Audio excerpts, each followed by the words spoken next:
Hello, everyone. I'm Claudiu Murgan, the host of the Spiritual Inspire podcast. Welcome back to a new episode.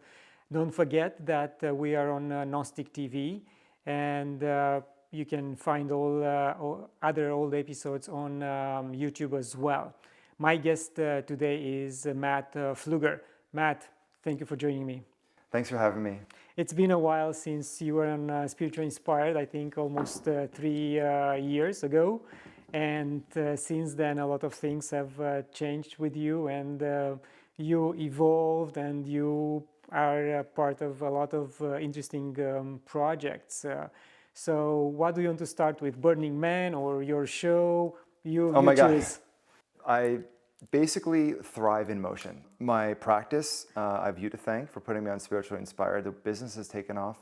I have a lot of clients now, and it's getting busy, which is a lovely thing. It's really nice to be able to help people.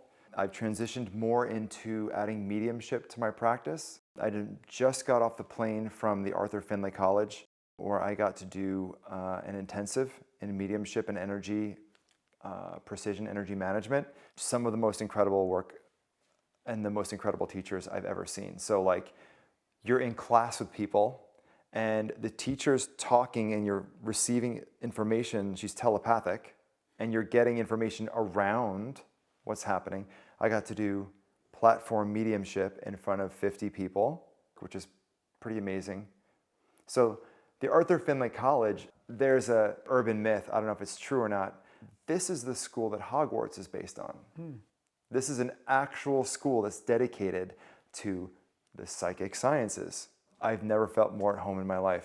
They have a bar on campus, so you'll be in sessions all day doing aura paintings and mediumship. And we had one exercise where you're both in a car, and the person driving is having an experience, and you have to read their experience and see what they're seeing.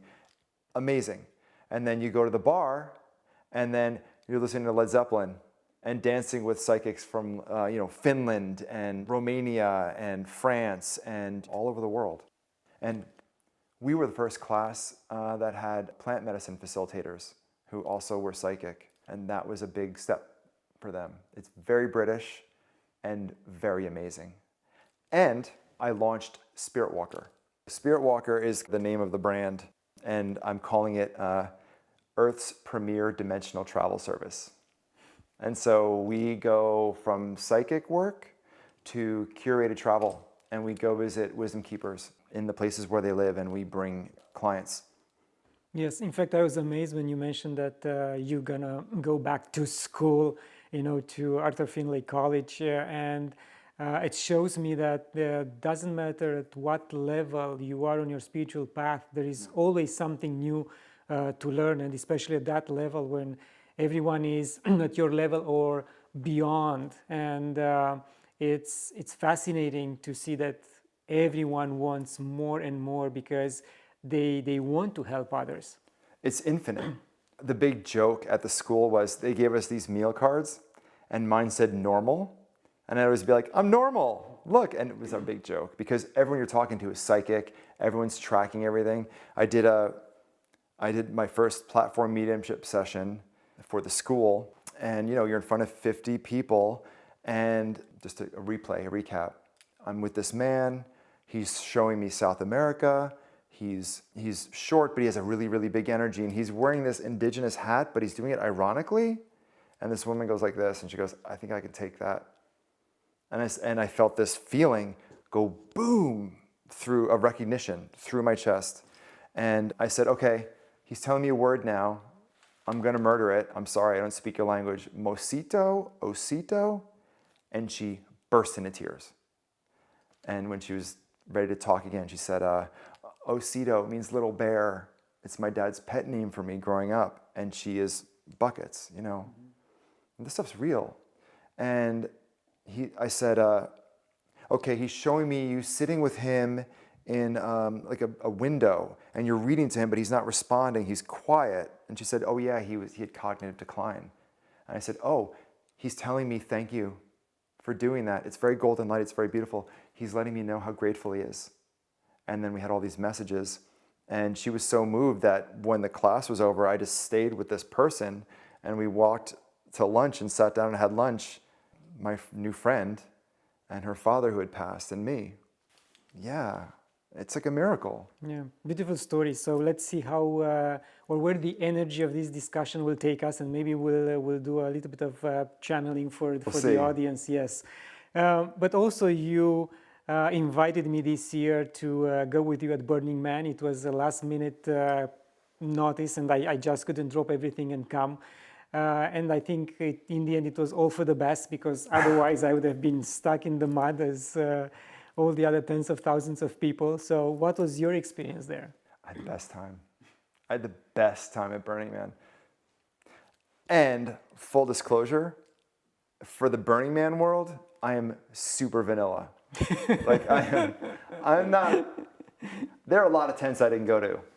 So for me, the big experience was I found a hair washing tent. And getting your hair washed when you're covered in this, the dirt is like, it's like finer than fine. It's in everything. I still have like, I'll take something out and it'll just fall out like months, years later. And we had the storm. So, okay, we're standing in our little corner and we had this bar called Poor Decisions Winery. And we served box wine. You know, come here to make your bad decisions, poor decisions. It starts raining.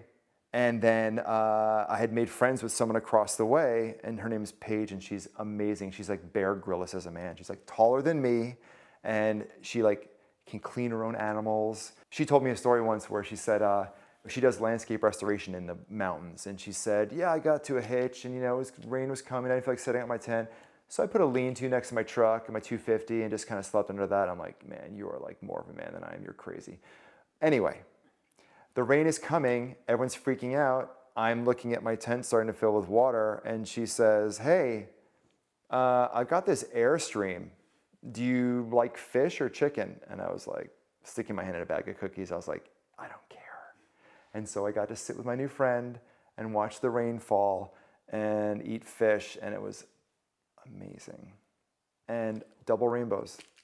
You know, I don't know where you sit on the flat earth thing, but it definitely had a lens effect. So we're just saying. So what was the jury on that, what the jury said on that rain, on that storm? Was that man-made or it was natural? Because from what I heard, it doesn't rain in the desert that often and in that particular time of the year. So with so many psychics there, maybe you could have, right. You know. It's never happened before. Story. I don't know. I do know that it turned into cement, like muck, and you couldn't get out of it. And walking was like, it was very, very difficult and annoying. But it brought us together, and we made a point of our little speakeasy staying open. And I think that had a lot to do with the fact that we got a prize, like a trophy for best speakeasy. I mean, that's kind of a big deal. I don't know. I didn't know they did that. We got up one morning and we're like, what is this? Mm-hmm. Someone had nailed an award to our little bar, and apparently they do that. And so I got to be a part of something kind of cool. Interesting. Matt, you have so many talents. So one of them, I think, is being a psychocartographer. What exactly is that? Psychocartography is like this. There's the territory, and then there's the map. When you're going into like the divine field with people, and they're going for the first time, you're teaching someone how to navigate. So psychocartography is map making with energy using your gifts. Imagine you've got a flashlight in the middle of a desert, and that's your first experience of what we call tapping in, right? And then you mosey around in there for a little bit, and you realize that things are becoming familiar, and you realize you can walk around, you can breathe, this is kind of an equivalent of, you know, kind of getting a bit of acuity with your gifts, which everyone has. Cut to really far down the road, dark night of the soul has happened, you've moved through all your deepest work, and you realize that not only can you control the light, but you're not really even sure the ground is there. And you know how to go into the field and come out of the field and get information for yourself and others. Like, that's what we're here to teach each other. That is what enlightenment is like. You wake up to the divine inside of you. And so psychocartography is like a really fancy name for this process of remembering oneself When I was at Finlay, I heard from guidance that we brought you here to teach you how to navigate non-local consciousness and to show others. So in a way, mediumship is that, because your consciousness is non-local. People talk about guides, right? The way it's been taught to me is that guides are dimensional reflections of your highest self. So it's happened a lot in work where you go into the field with somebody and you go into practice, if it's psychic or if it's plant medicine. And if you're early in your path, you get shown guides that are appropriate for where you are in your journey. So it could be a grandma or a family member or a dog that passed. And then as you go farther along your path, the frequency and the vibration of the guides changes. So then it's like Jesus, Buddha, Krishna, then it's angels, then it's light beings. And then at a certain point, it all boils down to one voice. And that is the most beautiful thing.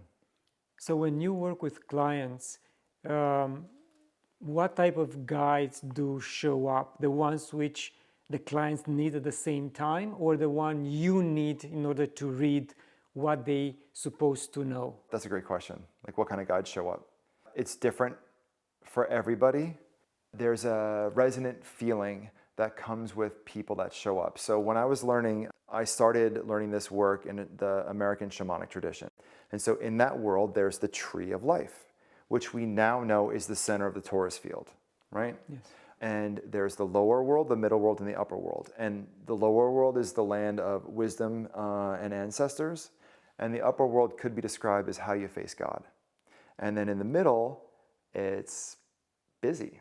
It's this world, but it's full of people. And so when you're learning how to navigate this, use the drum or however you do it, you go to the lower world first and you get your guides and your wisdom and you get used to that. And then ideally you go to the upper world, but you take your time before you travel here because it's full of people.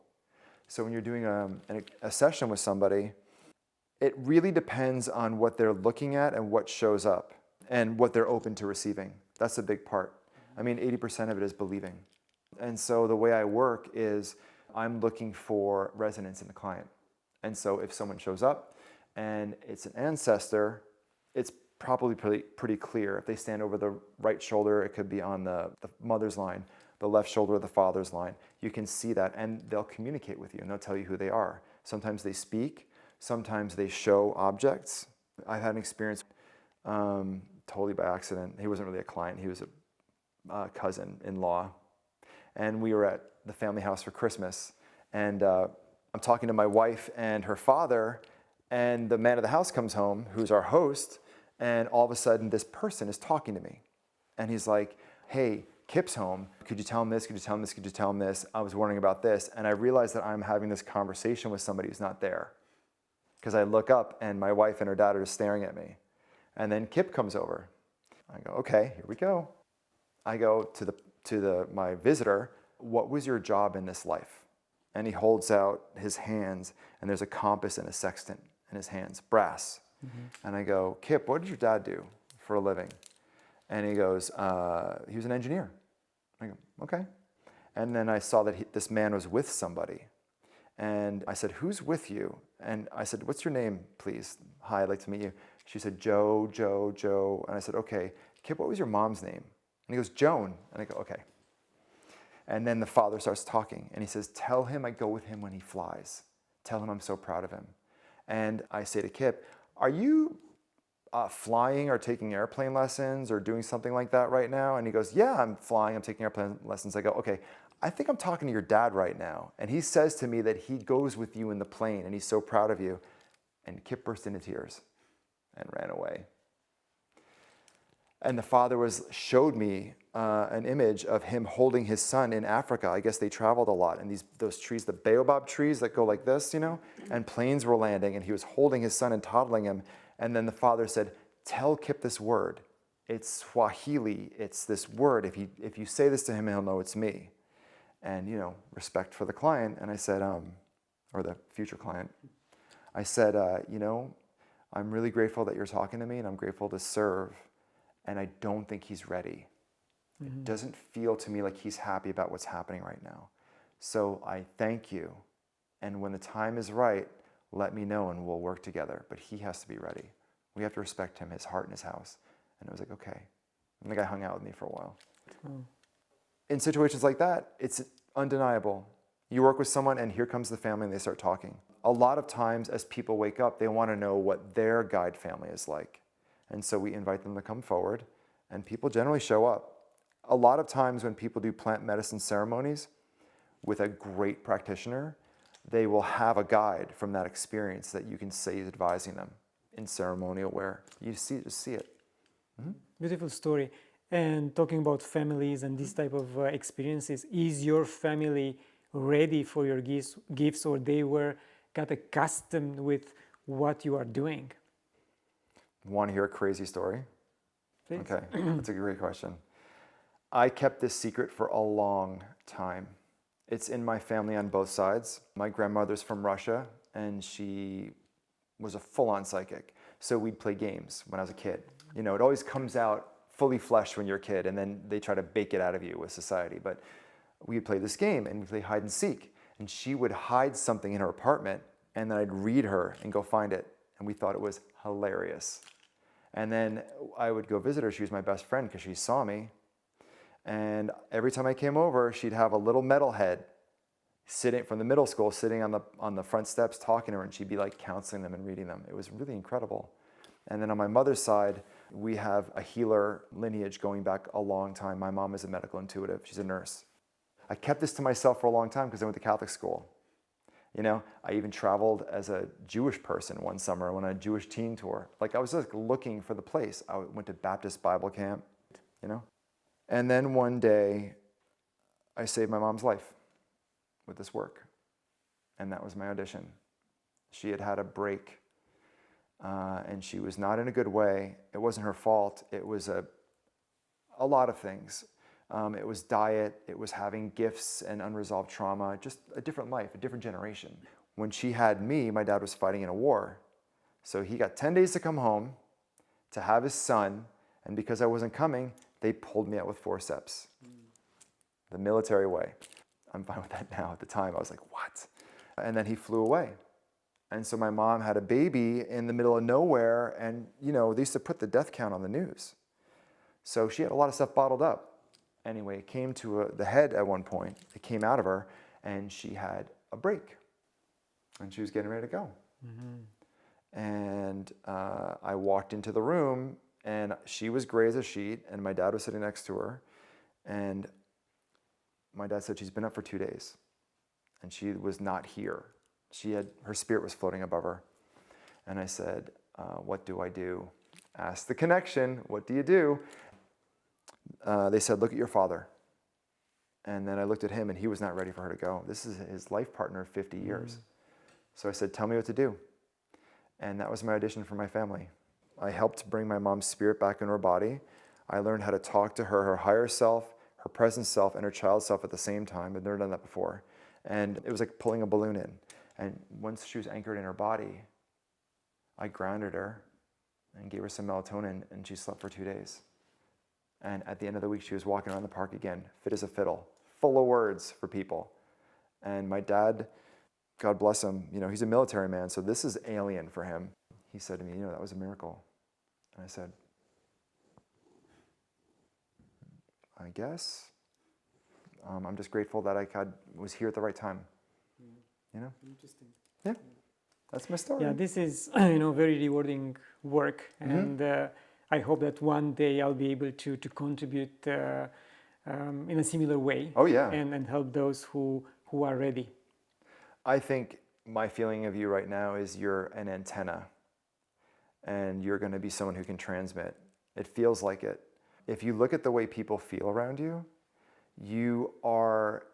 I feel completely comfortable with you. We used to sit with a woman who had wolves, that she would bring them into the journeys. She had wolves.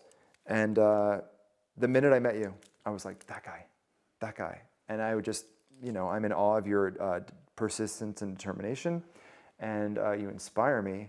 And it is really incredible to see you coming into your ability now, which is what's happening. I'm really excited for you to teach me some stuff. from whoever you talk to. Oh, I'm humbled. Man, we confirm each other. When we look at the stars see us. We confirm each other. Yeah. Yeah, and you mentioned something interesting. It's a segue into my next question that, yes, we met at the ayahuasca secret plant ceremony, and we've done, I think, 2 or 3 together. But again, you've done much more than me and with many other plants. Do you have a favorite, and how do you see the plants reaching out and enriching your capabilities? Okay. Great story there. I kept this buried for so long. Just to give you like a snapshot, it's kind of like walking around and having someone read you the movie script of all the people around you, and they're telling you things about people. It's really beautiful, and I love it. It's like you're never alone, but I kept it to myself. And plant medicine gave me the confidence or the fortitude to share it with people. So I found myself in a community in LA, and the first night I was like, oh, this is my gymnasium. I totally get this. I'm so happy. And that began the whole process. So there were about 3 years there where it was just wall-to-wall teaching. People visiting, getting information, being taught things. This is how you dimensionally travel, like things like that. Like this is the safe audience for this conversation. And then at a certain point, guidance was like, you should probably have human friends. And I was like, okay, I like you guys. My favorite plant medicine, that's a long answer to the question. My favorite plant medicine, I would have to say, is, I don't know. There's this rare orchid that comes from China, and its preparation it's in the Yellow Emperor's Classic of Medicine, and it's called Dendrobium. So you can look it up. And it has to be harvested wild, and there are families that do this. And with the right preparation, you can actually illuminate your body. It puts you in a relationship with your body that you probably haven't had before, and you can clear trauma with it. That's one. San Pedro is astonishing. Yes, and in fact, I saw your relationship with the reaction to San Pedro. You're talking continuously with whoever was coming to you from the other side, and even after we were done with the ceremony, we were in deep conversation and communication with those entities long before everyone else cleared their heads. So that was interesting for me to observe from as an outsider. Yeah. Thank you. That's really funny. The first time I got the idea that I might have a bit of a different interface with this stuff, it was one of the best nights of my life. I was in Cape Cod, and I restored boats, and I worked for this guy that was like the John Rambo of boats. So basically, when he wanted to drop you off at the beach, he would use the surf and then rest the end of his boat on the beach, and then you'd have to hop off, and for the next wave, he'd like pull away. He was a ninja. Anyway, we came across some mushrooms, and my friends and I went and had them in the golf course in the middle of the night with the ocean. And I was up for 2 days, seeing stuff, navigating, hearing stuff, and I was like, everyone else was falling asleep, and I just kept going and going and going. It was so incredible that I didn't touch it again for like 10 years. And yeah, it's just a place that I feel at home with. It's like falling in love. It's this feeling of welcoming and benevolence and belonging. And I don't think there's anything really like it. And it's not just the medicine, that's a tool. It's the facilitator, it's the container, it's the community, and most of all, it's the integration. Like all of those things go together, and it's like you're returning to the wild part of you. I like to tell people that one of the great things about plant medicine is it offers you the opportunity to die without regret. Yes. And in fact, that I did experience that. You did? That instance where I was offered the chance to either leave or stay, and I choose to stay, for my family. But I know that sensation. I know what it means to choose between becoming a soul, being the energy of a soul, and moving on, or making the decision to stay in 3D. Can you just give me a snapshot? Like, where were you? Like, what was it? Panama. Our short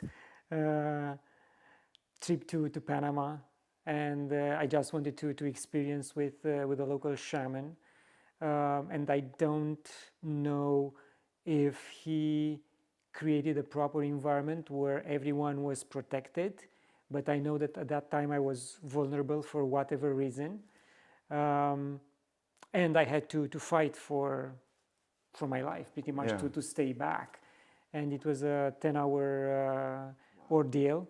Wow. Yes, and I think I lost maybe 5-6 pounds on that night. You can't afford to lose 5 pounds. I know. And that night was also beautiful because it was a fire, burning on my side, and the shaman played the guitar. Never heard anyone else playing the guitar that way, and he was throwing entities into the fire and all kind of interesting things, and also very dangerous for him. Seemed that he was aware of what's going on with me. So it's the first time when I mention all this. Again, scary, but at the same time, I was able to overcome the entity that was very powerful, because what anchored me was my belief in light and love and God, and really gave me the strength to sail through that that night.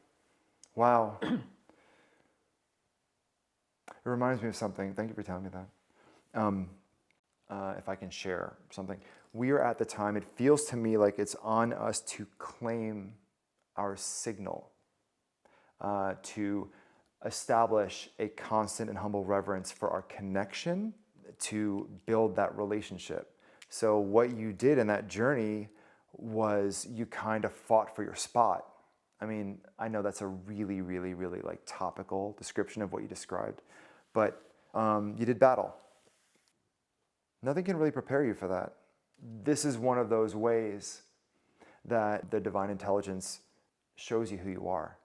Because at the center of all this, everything, the psychic work, the mediumship work, the plant medicine work, we're answering one question, which is, who are you?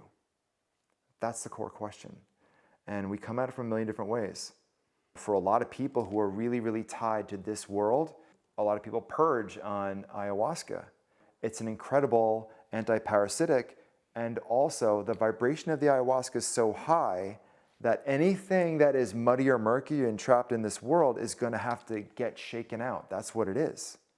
I remember when you came back from that, because you were definitely doing some wrestling, and when you came back, you were a different man. It was like a more steady. I mean, you've always been super steady. I mean, you're Claudiu. There felt like there was more of a poise and a depth.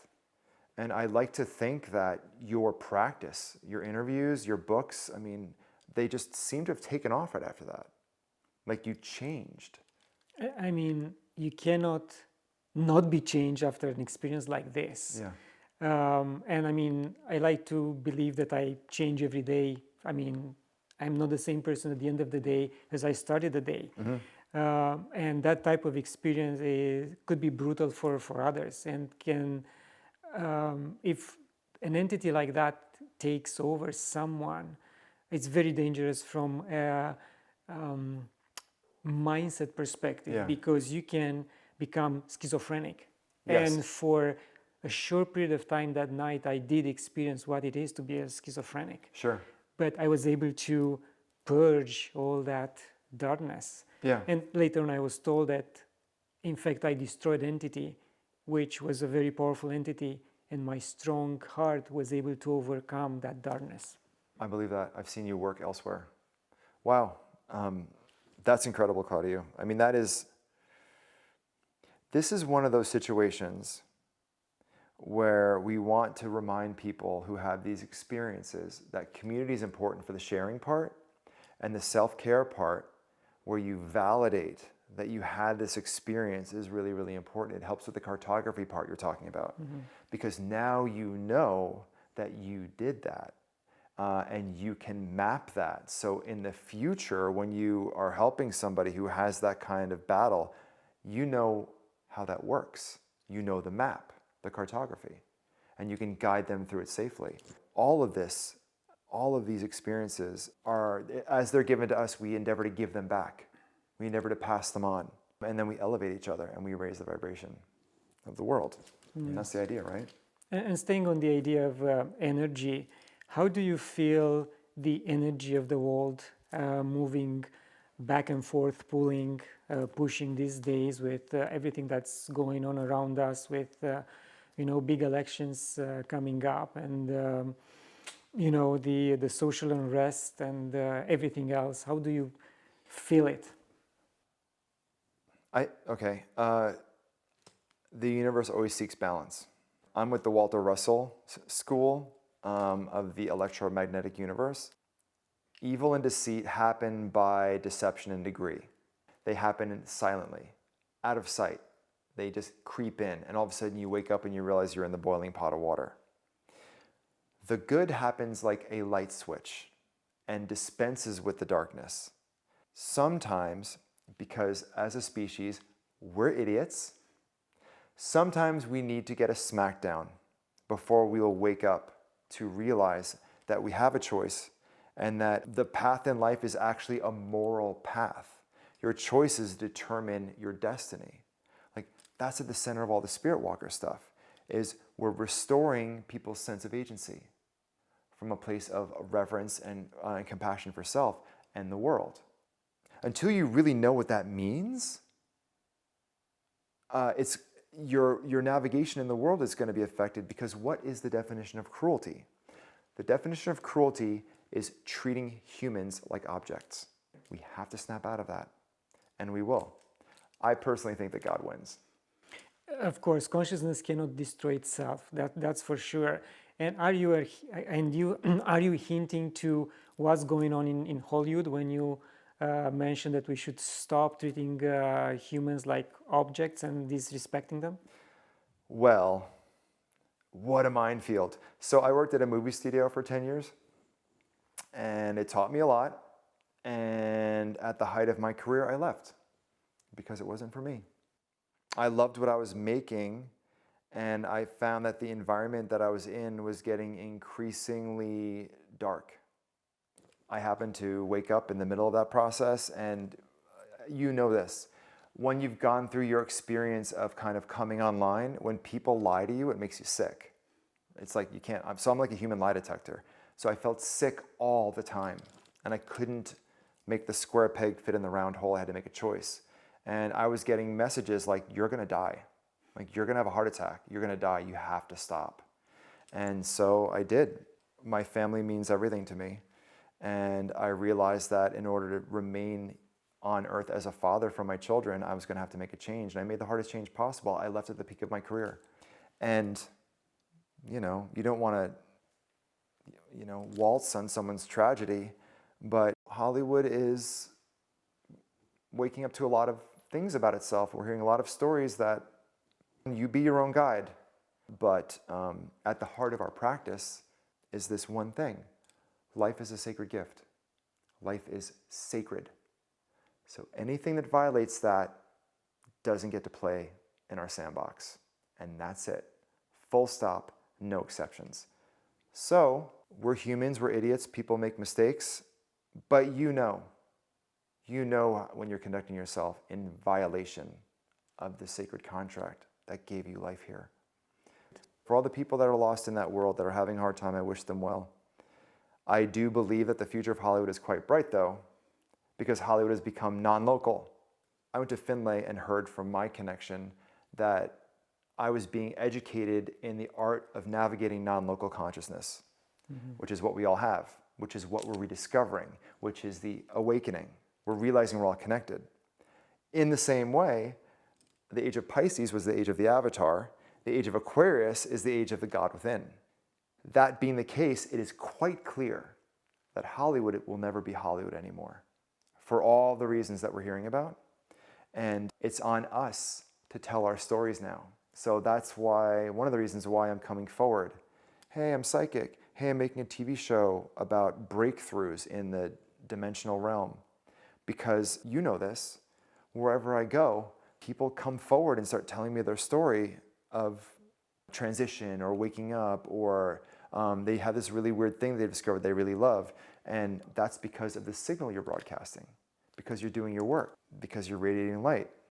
Yeah, there are so many opportunities these days, like Gaia TV, Gnostic TV, Water Bear, and so many podcasts like Spiritually Inspired. And everyone is attracted to whoever they resonate with. And I think this is the ripple effect that will move farther and farther within the masses to wake them up. Here's a funny story. Check this out. Francis Crick.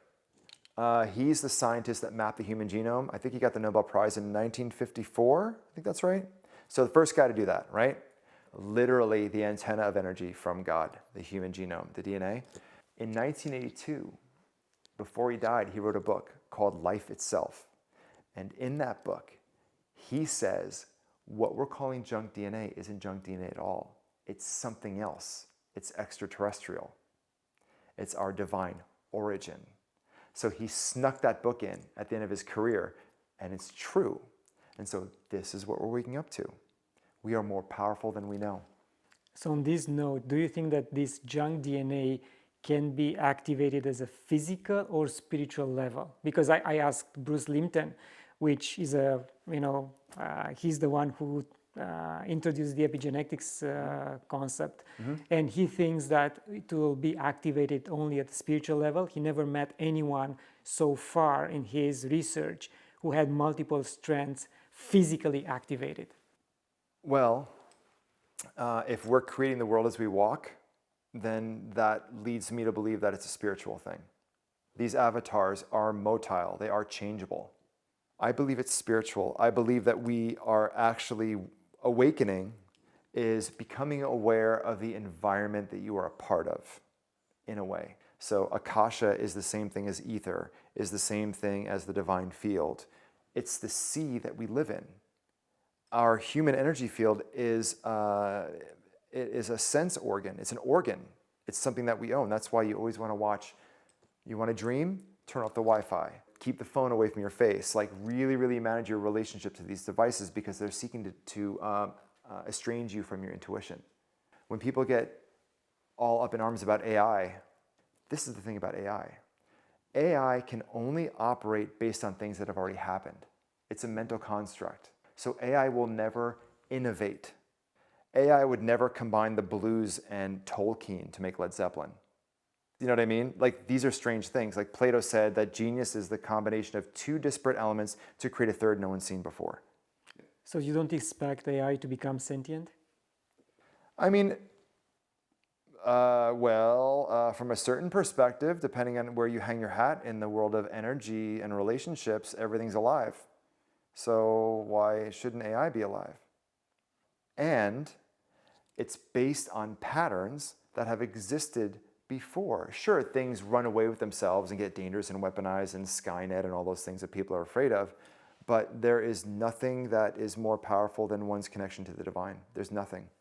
There's a movie studio, Lionsgate. They did John Wick and all those movies. Yeah. They are turning over their entire catalog to runway AI, to train their AI engine, which means basically that in the near future, all their movies are going to be animated. Cool. And is it going to work? Can AI capture what it feels like to have your first child born? Can AI capture what it feels like to escape real mortal danger and save your family? Can AI capture what it feels like to stand on the number one platform and get a gold medal at the Olympics? Like, there's no way.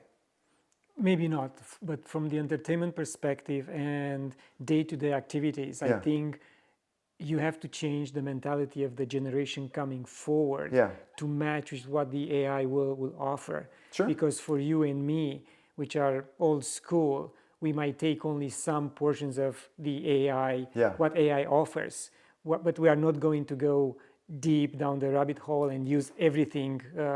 It will be on plate. But for the new generation, if it's convenient, I think they will take it, and that's the risk. We actually already live with 80% of the internet is driven by AI right now. So we already are living with it. It's really good for redundant tasks. I can't imagine being in HR right now. because I bet all the resumes are bonanza crazy and they're full of like fluff and candy floss. Yeah. But whatever. I know that my children will never go to an office. I can already tell.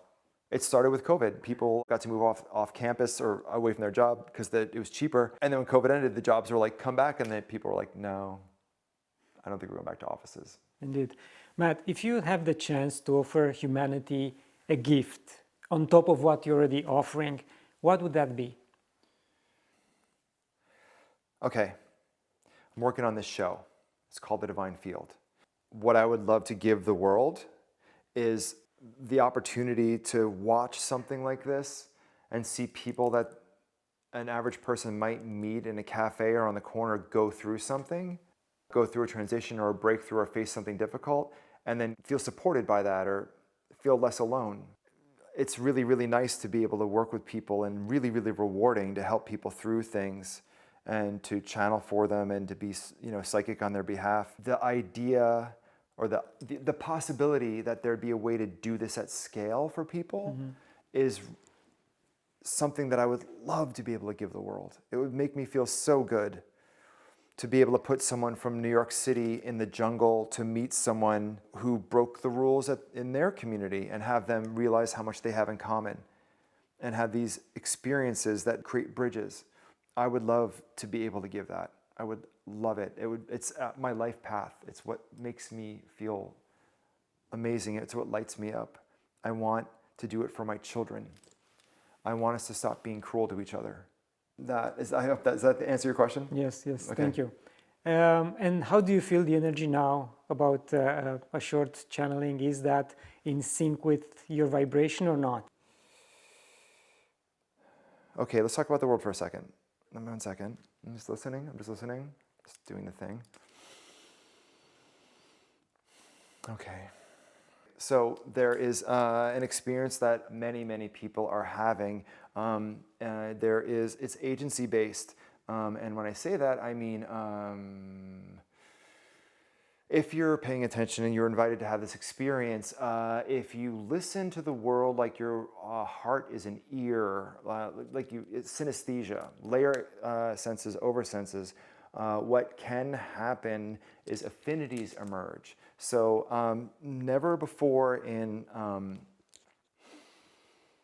it has happened before where this type of cycle has come where we are so close dimensionally, like the membrane between dimensions is so thin, right? So to travel from third dimension, which is subject object, to fifth dimension, which is unique inside the collective, we have to travel through time, eternity, right? You may notice in this life that right now in this felt lived experience that everyone's relationship to time is getting more and more distinct, personal, and individual. So there was a moment, time is just how we agree upon the way things are changing. It's kind of an easy way to put it. And so everyone's relationship to change is different now. And like it or not, our binding to the material realm, we call it misprison because it's not prison. Our reality is made of language, that has symbols created from sacred geometry that's been fragmented, right? And so in a way, these words are stopping flow of energy. And so they are saying, I'm hearing in this moment, we are not being made aware of prison, we are illuminating misprison. Misprison is essentially coming into awareness of the power of language and in this case, images too, imagery as forms of communication. So we are asked as a species to take 2 steps back from the visual field and imagine it's a screen, right? And your connection to earth and the divine is yours. It's yours. It's yours. This is very, very important because from this place you can choose and feel the effects of your choices directly. Now, it's a private experience. It's sacred. And so if you learn to watch the world as if it were on a screen, you have this level of removal and you understand that we are in this construct. So when you watch a movie and it makes you emotional, you know it's a movie, so you know it's going to be over in an hour and a half, and you know that, we all kind of have this relationship to the art form. We understand it. The notion that we're living in a divine construct, and that this is being created and engineered as a partnership, is the core signifying idea of what we would call awakening. Waking up to the fact that you are collaborating on this, that you have a choice, not in, the only thing we have control over is how we react to the world. But that's very powerful, because free will is a very, very important component of divine law. Free will is actually universal. And so what we're talking about at this time right now is that the spiritual war that we're hearing about is by person,